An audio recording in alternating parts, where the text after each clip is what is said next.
that you get undressed. I hear symphonies in my head. I wrote this song just looking at you. Oh, oh, oh. Yeah, the drums they swing low and the trumpets they go. La clavícula tiene dos inserciones, una en el manubrio esternal, constituyendo la articulación esternoclavicular, y la otra en el acromion de la escápula, constituyendo la articulación acromioclavicular. Palpamos el recorrido de la clavícula con los pulpejos de los dedos y la movilizamos en su región proximal y en su región distal. Localizamos el manubrio esternal bajo la escotadura yugular y palpamos el cuerpo del esternón donde se localizan las escotaduras costales que van a formar parte de las articulaciones esternocostales. Localizamos la apófisis sifoides y colocamos las eminencias de nuestras manos sobre la parte distal del cuerpo esternal y sobre el manubrio para movilizar el esternón a modo de balancín en sentido craneocaudal. Es conveniente no presionar la apófisis sifoides, pues esta es muy frágil. Vamos a palpar el recorrido de una costilla, desde su inserción esternal hasta su inserción vertebral. Palpamos con los pulpejos de los dedos y al llegar a la zona dorsal, colocamos al paciente en decúbito lateral para así palpar la costilla en la región dorsal. Localizamos las inserciones costales con la correspondiente vértebra torácica, formando las articulaciones de la cabeza costal y costotransversa, y, por último, palpamos y movilizamos la apófisis espinosa de la misma. Para movilizar la escápula, primero debemos colocar al paciente en posición de cúbito lateral, orientado hacia nosotros. Flexionaremos su rodilla apoyada en la camilla, mientras que la que queda superior permanecerá estirada. Primero, vamos a señalar los bordes escapulares. Para ello, inducimos una rotación interna máxima del brazo del paciente y señalamos ángulo inferior de la escápula, borde medial, borde lateral y espina escapular. Para movilizarla, colocamos el brazo del paciente en posición relajada, haciéndolo descansar sobre nuestro propio brazo, y apoyamos nuestro esternón sobre su hombro para facilitar la adecuación. Desde el ángulo inferior, con nuestros dedos, levantamos la escápula y la movilizamos en sentido cráneo-caudal y laterolateral. Si tenemos un buen agarre de la escápula por su borde medial y ángulo inferior, podremos elevar el tronco del paciente haciendo fuerza con nuestros propios brazos y cuerpo. Para palpar y localizar el músculo pectoral mayor, inducimos una abducción de 90 grados del brazo y le pedimos al paciente que haga el gesto de abrazar para que éste se contraiga. Observamos su disposición sobre la caja torácica y su inserción humeral. Aquí localizamos el tendón del pectoral mayor e introduciendo los dedos en la axila palpamos el músculo pectoral menor. Vamos a palpar el músculo esternocleidomastoideo.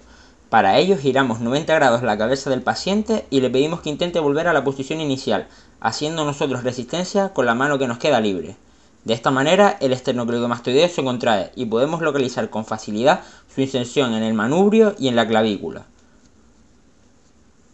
Recorremos el músculo con el pulpejo de los dedos hasta llegar a su inserción en la apófisis mastoide. Localizamos la porción descendente del músculo trapecio, que se origina en la protuberancia occipital externa y discurre por la nuca hasta alcanzar la mitad superior de la espalda. Para movilizar la articulación mediotarsiano de Chopard, cogemos una toma sobre el tarso y la otra sobre el astrágalo. Traccionamos y movilizamos la articulación en rotación, induciendo la pronosupinación del pie.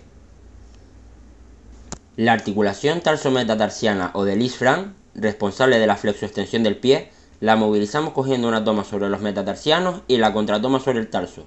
Traccionamos y movilizamos.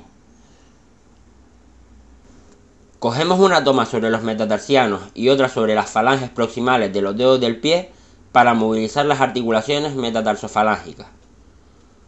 Efectuamos una tracción y movilizamos en cizalladura. Procederemos de igual manera para los 5 dedos del pie. Para movilizar las articulaciones interfalángicas de los dedos del pie, Cogemos una toma sobre la falange distal y otra sobre la falange media de los dedos. Efectuamos una tracción y movilizamos en cizalladura. Procederemos de igual manera para movilizar todas las articulaciones interfalángicas, a sabiendas que el dedo gordo del pie solo cuenta con falange distal y proximal.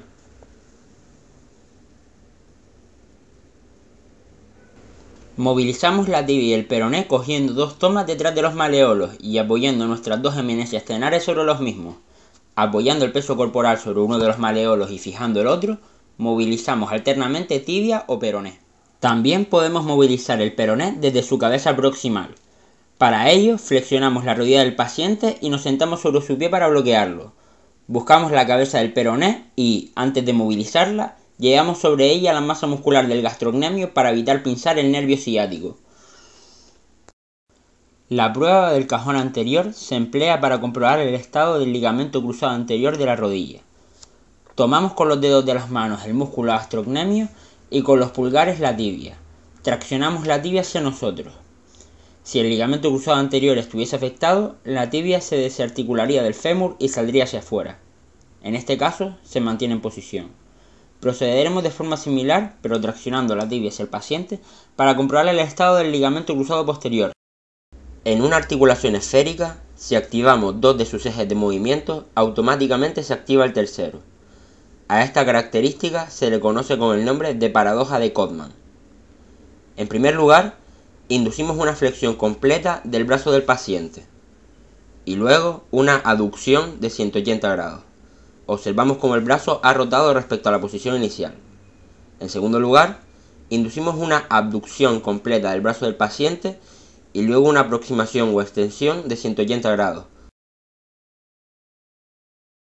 Para movilizar la rótula, tomamos los bordes laterales de la misma con los dedos y la desplazamos en sentido laterolateral y cráneo-caudal. Luego, la desplazaremos todo lo que podamos en sentido caudal y le pediremos al paciente que haga una contracción del músculo cuádriceps, con lo que la rótula se desplazará en sentido craneal. Si este movimiento rotuliano viene acompañado de crepitación, el sujeto tendrá principio de condromalacia. Inducimos una abducción del brazo del paciente y lo fijamos con uno de nuestros brazos para movilizar la articulación glenohumeral. Con las dos manos hacemos un agarre próximo a la zona axilar, decoactamos la articulación y la movilizamos en sentido cráneo-caudal y antero-posterior. Vamos a decoactar la articulación del codo, induciendo una flexión previa del mismo de 90 grados. Una de nuestras manos va a sujetar el brazo del paciente para fijarlo a la camilla. La otra mano va a apoyarse en la zona anterior del antebrazo en la región próxima a la articulación. Con esta segunda toma vamos a hacer fuerza traccionando hacia nosotros para decoactar la articulación. Luego apoyaremos nuestro esternón sobre la muñeca del paciente, dejando caer nuestro peso corporal sobre ella para que la amplitud de la flexión del codo aumente. La decoactación del codo es solo posible cuando los músculos braquiales del paciente están relajados. Ahora vamos a movilizar la articulación responsable de la pronosupinación del antebrazo, la articulación radiocubital proximal. Tomamos la cabeza proximal del radio y del cúbito.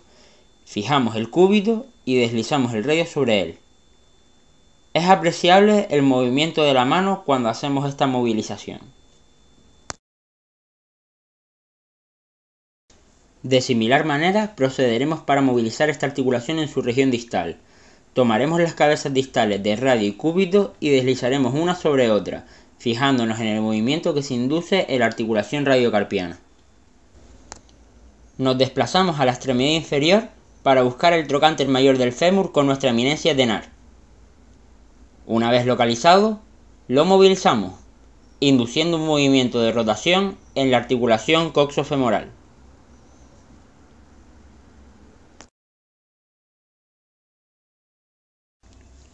Ahora palpamos las crestas ilíacas. Primero observamos, colocando los pulgares a la misma altura de las crestas, posibles asimetrías. Después nos desplazamos con los pulpejos de los dedos por el contorno de las crestas hasta llegar a las ramas superiores del pubis para, finalmente, palpar el disco fibrocartilaginoso que une a los dos coxales en la línea media anterior, la sínfisis del pubis. Por último, vamos a palpar la inserción de uno de los músculos aductores de la extremidad inferior. Para ello, Abrimos una de las piernas y apartamos los testículos del varón con el dorso de la mano. Este músculo aductor se inserta en la rama inferior del pubis, muy próximo a la sínfisis.